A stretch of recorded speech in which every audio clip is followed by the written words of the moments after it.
काय सांगाल तुम्ही? हा गहू पेरलाय, या संदर्भात काय कशा प्रकारचं गहू आहे काय सांगाल? हे जे वाण आहे हे वाराणसीचं वाण आहे. या जे कुदरत म्हणून, या कुदरतच्या भरपूर अशा व्हरायटी आहे. कुदरत 7 आहे, कुदरत 8, कुदरत 9, कुदरत 10, 12 आणि करिश्मा.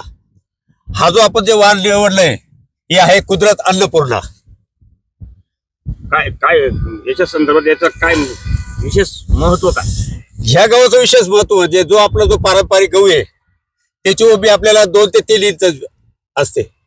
ह्या गव्हाची उभी तुम्हाला 1 फूट दिसल, म्हणजे त्या उभीच्या 3 पट हा गहू लांबीला जास्त आहे. म्हणजे साहजिकच आपल्याला त्याचं उत्पन्न जास्त भेटणार आहे. याला साधारण किती दिवसात येतो काय? याचा कालावधी आपल्या गव्हापेक्षा हा जास्त आहे. 20-25 दिवस याचा कालावधी जास्त आहे. सरासरी किती दिवसात येतो? साधारण याला जवळजवळ माझ्या मते 4 महिने लागले. तुम्ही म्हणजे हा चालू वर्षीच केला का दरवर्षी करता? नाही, हा वेगळं वाण माझं या वर्षी झालेले. त्याच्या अगोदर मी वेगळे भरपूर गहू केलेले आहे. आरोग्यदायी माझ्याकडे तो काळा गहू होता, त्याच्यानंतर डायबिटीजचे गहू. दरवर्षी मी वेगवेगळे वाण हे करत आलेलो आहे.